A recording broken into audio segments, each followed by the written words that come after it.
Selamat pagi Bapak Ibu, balik lagi dengan saya Glenn dari tim Saham Gorengan. Sebelum kita bahas ke topik kali ini, saya mau ambil contoh-contoh saham ya. Bapak Ibu pasti pernah dengar dengan saham Soho ya.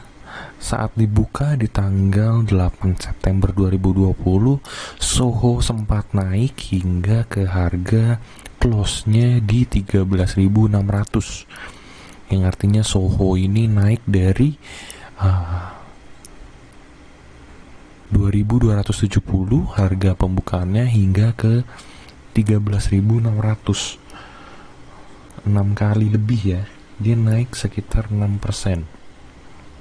600%. Lalu kita lihat saham yang baru-baru ini muncul, PTDU, Jasa Uber Sakti, dibuka di tanggal 28 Desember 2020 di harga 135 hingga closing di hari ini di harga 915. Naik kurang lebih 7% ya, 700, naik kurang lebih 700% ya, 7 kali lipat. Lalu kita masuk ke saham Vici. Vici ini dibuka di tanggal 17 Desember di harga 135 dan closing di hari ini di harga 380, 200% lebih. Apa sih kesamaan dari 3 saham ini yang naik besar-besaran di tahun 2020 ini? Kalau Bapak Ibu sudah sering sekali bermain saham, terutama bermain saham-saham yang unik, Bapak Ibu pasti tahu ketiganya adalah saham IPO, Initial Public Offering. Seperti saham-saham IPO lainnya, saham IPO biasanya naik tinggi setelah di hari-hari berikutnya setelah saham tersebut baru di listing. Contohnya adalah 3 saham tersebut. Di topik kali ini singkat saja, yang saya mau jelaskan adalah bagaimana cara membeli saham IPO. Caranya mudah. Yang pertama, Anda masuk ke search, kolom search, dan klik 4207 Book Build of a IPO ya, lalu Anda masukkan PIN,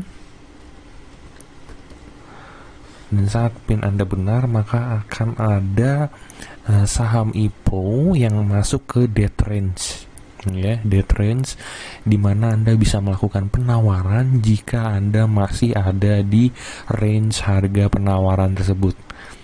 Jika Anda masuk ke dalam momen beli ini, maka Anda berada di berada di fase penawaran saham IPO book building.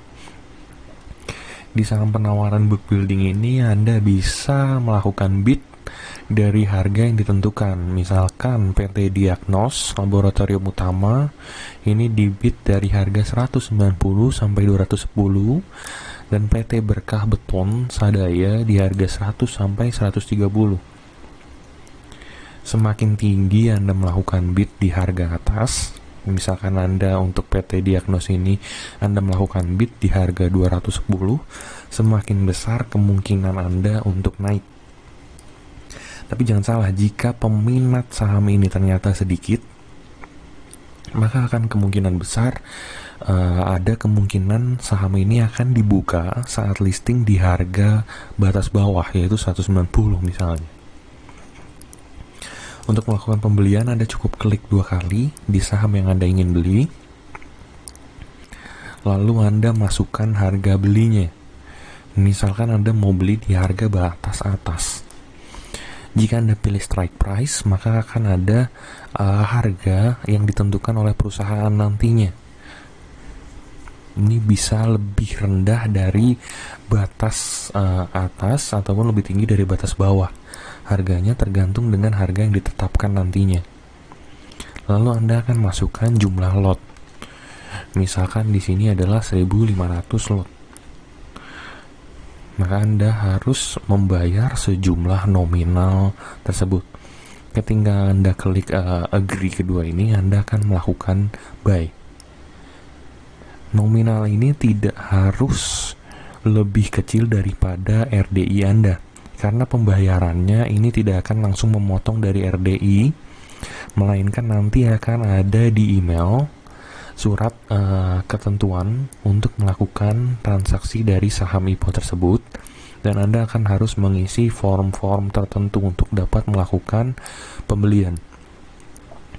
Anda juga harus take note ya. Saat jumlah lotnya di sini tertulis Anda melakukan penawaran di 1.500, itu tidak berarti Anda akan mendapatkan 1.500 sesuai dengan jumlah penawaran Anda.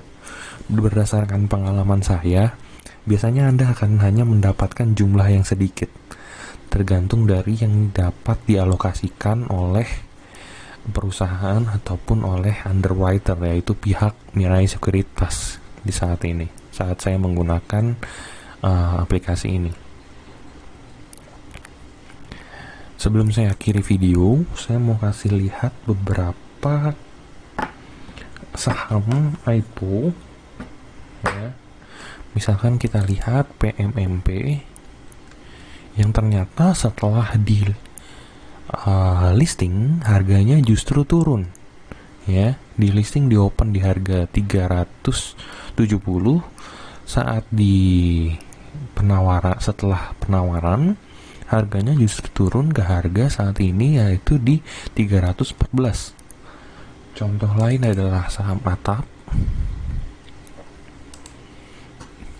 Harganya sempat naik dari 135 di opennya, naik ke harga 244 dan high-nya di 302, tapi sekarang turun ke harga 161. Jadi tidak semua saham IPO itu menguntungkan. Bagaimana Anda bisa menentukan saham IPO ini menguntungkan atau tidak? Saya sudah punya kriteria-kriterianya, dan ini akan dibahas pada video berikutnya.